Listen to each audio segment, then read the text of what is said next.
ময়মনসিংহের নান্দাইল উপজেলার আচারগাঁও ফাজিল মাদ্রাসার অধ্যক্ষ মোহাম্মদ আবদুল হাইয়ের বিরুদ্ধে গভর্নিং বডির সহ-সভাপতি মোহাম্মদ আবদুল হান্নান গংদির করা মিথ্যা ও ষড়যন্ত্রমূলক অভিযোগের প্রতিবাদে এক সংবাদ সম্মেলন করেছেন অধ্যক্ষ মোহাম্মদ আবদুল হাই। শুক্রবার নান্দাইল পুরাতন বাসস্ট্যান্ড এলাকায় এ সংবাদ সম্মেলন অনুষ্ঠিত হয়। সংবাদ সম্মেলনে অধ্যক্ষ মোহাম্মদ আবদুল হাই বলেন, গত ২৫ অক্টোবর গভর্নিং বডির সহসভাপতি মোহাম্মদ আবদুল হান্নান সহ কয়েকজন ব্যক্তি আমার বিরুদ্ধে অসত্য, ভিত্তিহীন ও মানহানিকর অভিযোগ তুলে সংবাদ সম্মেলন করেছেন, যা সম্পূর্ণ মিথ্যা ও উদ্দেশ্যপ্রণোদিত। তারা ব্যক্তিগত স্বার্থ হাসিলের জন্য আমার সম্মান ক্ষুণ্ণ করার অপচেষ্টা চালাচ্ছে।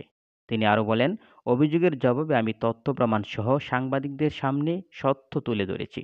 এই মিথ্যা অপপ্রচারের তীব্র নিন্দা ও প্রতিবাদ জানাই।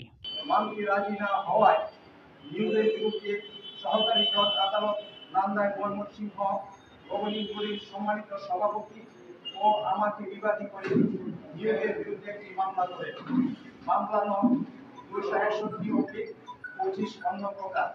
উল্লেখ্য, গত বুধবার নান্দাইল উপজেলার আচারগাঁও ফাজিল মাদ্রাসার অধ্যক্ষ মোহাম্মদ আবদুল হাইয়ের বিরুদ্ধে প্রতিষ্ঠানের অর্থ আত্মসাৎ, জালিয়াতি, নিয়োগ বাণিজ্য ও ক্ষমতার অপব্যবহার সহ বিভিন্ন অভিযোগ এনে গভর্নিং বডির সহসভাপতি মোহাম্মদ আবদুল হান্নান সহ শিক্ষার্থীদের অভিভাবক ও এলাকাবাসীর ব্যানারে সংবাদ সম্মেলন ও মানববন্ধন করেছিলেন। অনৈতিকভাবে অত্র মাদ্রাসার প্রতিষ্ঠাতা সদস্য হয়ে সংবাদ সম্মেলনে আমার বিরুদ্ধে যে সমস্ত অভিযোগ এনেছেন, সকল অভিযোগের সিদ্ধান্তের উপর সম্পূর্ণ সম্মতি স্বাক্ষর। এস মিডিয়া, আপনার পাশে, সবার সাথে।